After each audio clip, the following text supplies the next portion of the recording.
Hi, this is Kirkwood. I'd like to welcome you to the SAC Museum. That's Strategic Air Command for those of you who don't know. Today we're going to head inside and look at three influential aircraft of World War II. The B-17 bomber, the B-25, and the B-29.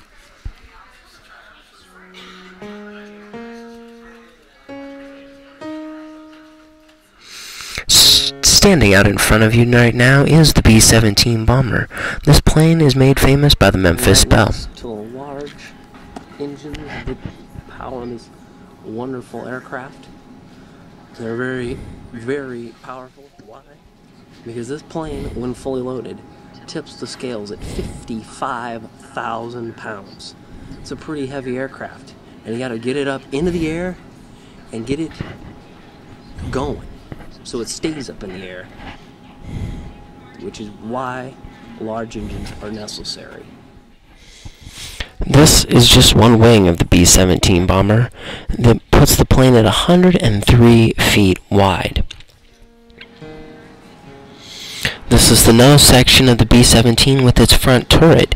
This would be where you would know the name of the plane. It's actually 103 feet wide. Yes, that's 103 feet from tip to tip. It's a pretty large aircraft, if I say so myself. You can't even get it all.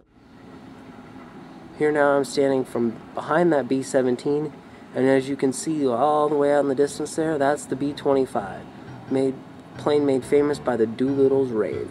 And now we're going to work our way, and we're going to look and get up close and personal with the B-25. Here we are, looking right at the fuselage, the front nose, and the twin engines that power the big B-25 Mitchell aircraft. This plane is 52 feet long, 15 feet high, and 67 feet wide. And to get a better view of that, let me move around this plane just so you can soak in its size. Yet, it's not as big as the B-17, but this plane is as influential as that B-17. This plane was the plane that was used by Doolittle on the Doolittle's raid in Tokyo. You ask, what is the Doolittle's raid on Tokyo? Well, as you can recall from your World War II history, the Japanese attacked Pearl Harbor.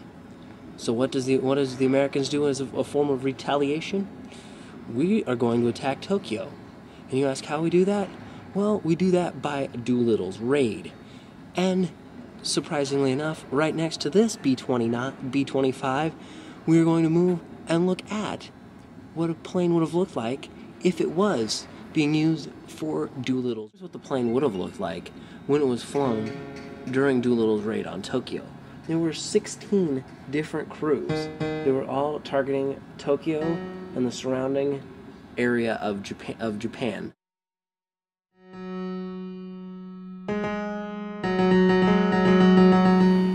Here we are. We just looked at the B-17 and the B-25. Now we're going to look at the third and final aircraft we came here to see. That's the B-29. You ask, why is the B-29 so influential? It's the same plane used to bomb Hiroshima and Nagasaki with the atomic weapon. That would be the Enola Gay and the flying boxcar. So now we're going to move up out of this hangar, up, and we'll look at that large and very influential aircraft of World War II. This plane in the restoration hangar here, over there in raw steel, no paint, no nothing on it, that is the B-29 Super Fortress. This aircraft is right now being restored back into its condition where it will join the rest of the planes that we have looked at today. The tail section on the aircraft tips this plane at 27 feet in the air. That is a large plane. And you know what? It's an important plane because it drops the atomic weapons on Hiroshima and Nagasaki and ends World War II in Japan.